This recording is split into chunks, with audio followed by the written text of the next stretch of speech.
Hello friends, कैसे हैं आप लोग। स्वागत है आपका आपके YouTube channel teacher world BLP में। जैसा कि आप लोग जानते हैं कि आप लोगों के लिए एक से एक अच्छी महत्वपूर्ण वीडियो आती रहती है।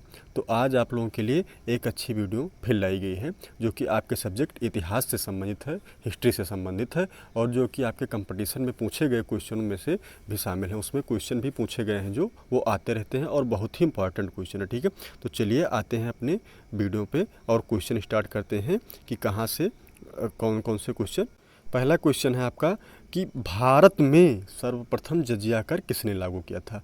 ऑप्शन नंबर 1 है मोहम्मद बिन कासिम ने, ऑप्शन नंबर 2 है फिरोज़ तुगलक ने, ऑप्शन नंबर 3 है अकबर ने, ऑप्शन नंबर 4 है औरंगजेब ने। तो इसमें जो आपका ऑप्शन हो जाएगा, इसमें आपका ऑप्शन हो जाएगा ए, मोहम्मद बिन कासिम ने। मोहम्मद बिन कासिम कहाँ का था? मोहम्मद बिन कासिम सबसे पहले ये जानिए कि ये अरब शासक था, अरब का शासक था। ठीक है, तो अरब में ये क्या था, एक सेनापति के रूप में कार्य कर रहा था। ठीक है, तो इसने क्या किया कि भारत पे कई बार आक्रमण इसने भारत पर किया और 712 ईस्वी में ये क्या हुआ कि इसको सफलता मिली। किसको? मोहम्मद बिन कासिम को। किस ईस्वी में? 712 ईस्वी में सफलता मिली। ठीक है, तो इसने क्या किया कि सर्वप्रथम इसने ही क्या किया कि जजिया कर को लागू किया। अच्छा, अब जजिया कर के बारे में समझ लेते हैं कि जजिया कर क्या होता था। तो जजिया कर, ये समझिए कि जजिया कर गैर मुसलमानों के ऊपर क्या किया जाता था, लागू किया जाता था। मतलब जो मुसलमान नहीं थे उनके ऊपर यह कर लगाया जाता था और उनसे ये क्या किया जाता था, वसूल किया जाता था। ठीक है, तो इसने कब लगाया? सबसे पहले जाने कि 712 ईस्वी में इसने सफल आक्रमण किया भारत पे और इसने क्या किया कि उसमें विजय पाई। ठीक है, तो सबसे पहले किसने लागू किया? मोहम्मद बिन कासिम ने लागू किया। अच्छा अब ये समझिए कि फिरोज़ शाह तुगलक के बारे में भी समझ लीजिए। फिरोज़ तुगलक जो था ये क्या था कि इसने जो क्या किया, इन्होंने ब्राह्मणों पे क्या किया, जजिया कर लगाया। किसने? फिरोज़ तुगलक ने। अच्छा, अब उसके बाद में क्या हुआ कि मुग़ल साम्राज्य के जो ये अकबर थे, अकबर भी मुग़ल साम्राज्य से ही संबंधित थे, लेकिन इन्होंने क्या किया कि इन्होंने सन 1564 ईस्वी में, किस ईस्वी में? 1564 ईस्वी में इन्होंने क्या किया कि जजिया कर को क्या किया, समाप्त कर दिया। क्यों समाप्त कर दिया? क्योंकि अकबर एक ऐसे शासक थे कि जिनको क्या थी, इनके अंदर क्या थी, सर्वधर्म समभाव की क्या थी, भावना थी। तो इसलिए इन्होंने क्या किया कि 1564 ईस्वी में जजिया कर को पूर्ण रूप से समाप्त कर दिया। ठीक है, लेकिन चौथा क्या है, औरंगजेब। इस ऑप्शन के बारे में भी आप समझे। इन्होंने क्या किया कि जजिया कर को फिर से लागू कर दिया और हुआ क्या अंत में कि जजिया कर को पुनः लागू करने से क्या हुआ कि इसने मतलब इस्लाम को बढ़ावा देने के लिए जजिया कर को क्या किया, पुनः लागू कर दिया। ठीक है, तो ये आपके चारों ऑप्शन जो थे ये आपके बिल्कुल क्लियर हो गए होंगे। आशा है कि आप लोगों को अच्छे से समझ में आएगा। ठीक है, चलिए अब आते हैं अगले क्वेश्चन पे। अगला क्वेश्चन है कि भारत का प्रथम गवर्नर जनरल कौन था? भारत का प्रथम गवर्नर जनरल कौन था? तो भारत का प्रथम गवर्नर जनरल कौन था? लॉर्ड विलियम बेंटिक था। कौन था? लॉर्ड विलियम बेंटिक था। कौन? लॉर्ड विलियम बेंटिक था। ठीक है, तो भारत का प्रथम गवर्नर जनरल कौन था? लॉर्ड विलियम बेंटिक था। अब लॉर्ड कैनिंग क्या थे? लॉर्ड कैनिंग भी इसमें देख लीजिए। लॉर्ड कैनिंग थे भारत के अंतिम गवर्नर जनरल। वह भारत का क्या थे? ये एक थे अंतिम गवर्नर जनरल और क्या थे? प्रथम वायसराय थे। क्या थे? प्रथम वायसराय थे। ठीक है, और जब भारत क्या हुआ, स्वतंत्र हुआ, तब गवर्नर जनरल कौन हुए? तब गवर्नर जनरल हुए लॉर्ड माउंट बेटन हुए। कौन हुए? लॉर्ड माउंट बेटन हुए। और जब स्वतंत्र भारत के प्रथम और अंतिम गवर्नर हुए, भारतीय गवर्नर कौन हुए? सी राजगोपालाचारी। कौन हुए? सी राजगोपालाचारी हुए। कौन हुए? सी राजगोपालाचारी हुए। तो ये कौन हुए? ये हुए भारत के प्रथम और अंतिम गवर्नर जनरल हुए सी राजगोपालाचारी। तो प्रथम भारत के प्रथम जो ये थे गवर्नर जनरल कौन था? लॉर्ड विलियम बेंटिक था। ठीक है, तो ये आप लोगों को ऑप्शन समझ में आया होगा। चलिए आते हैं अगले क्वेश्चन। अगला क्वेश्चन क्या है आपका कि अगला क्वेश्चन कह रहा है कि उत्तर प्रदेश में स्थित अटाला मस्जिद का निर्माण किसने करवाया था? तो नंबर 1 ऑप्शन इब्राहिम शाह सरकी ने, नंबर 2 ऑप्शन है शेर शाह सूरी ने, नंबर 3 ऑप्शन है फिरोज शाह, नंबर 4 ऑप्शन है इल्तुतमिश। ठीक है, तो इसने जो है इब्राहिम शाह सरकी, ऑप्शन नंबर आपका ये क्या हो जाएगा, सही हो जाए। इन्होंने क्या किया था कि अटाला मस्जिद जो है उत्तर प्रदेश में स्थित है इसका निर्माण करवाया था। अच्छा, शेर शाह सूरी ने क्या करवाया था? शेर शाह सूरी ने शेर शाह सूरी क्या करवाए थे? तो शेर शाह सूरी ने दिल्ली का पुराना किला, वह किला एक कोहना नामक मस्जिद, दिल्ली का क्या था? पुराना किला और किला एक कोहना नामक मस्जिद का क्या किया था? निर्माण करवाया था। किसका?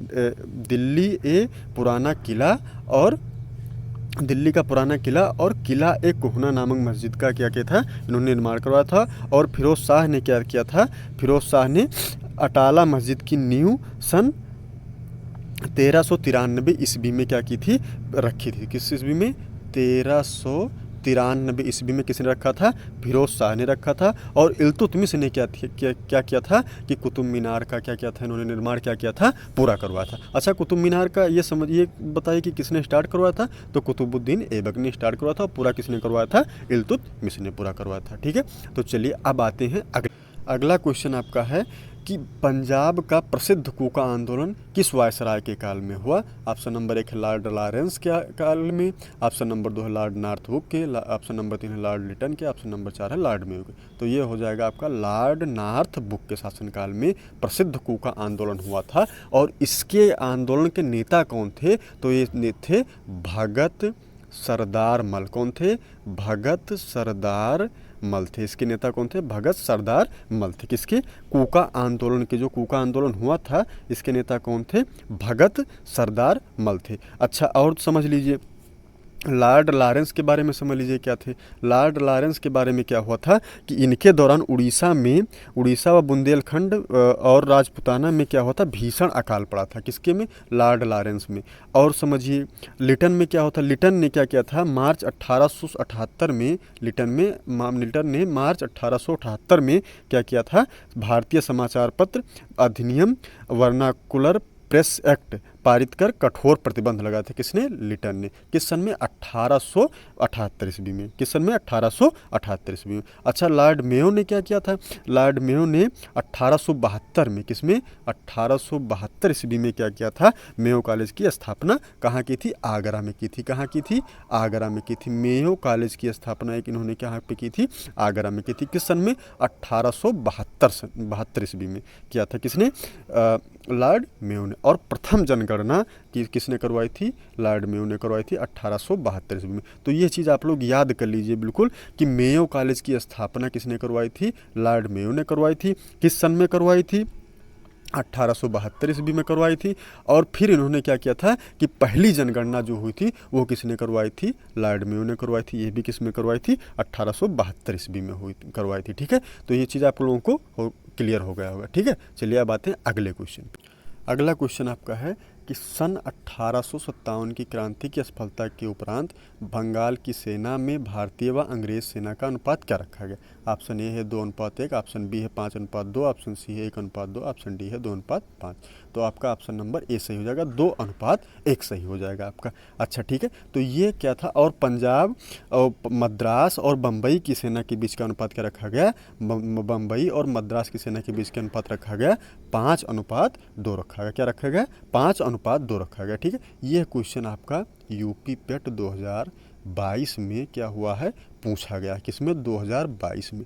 बहुत ही इम्पॉर्टेंट क्वेश्चन है, छोटे हैं लेकिन ये समझ लीजिए, छोटा सा वीडियो लेकिन ये समझ लीजिए कि इससे क्वेश्चन हमेशा बनेंगे।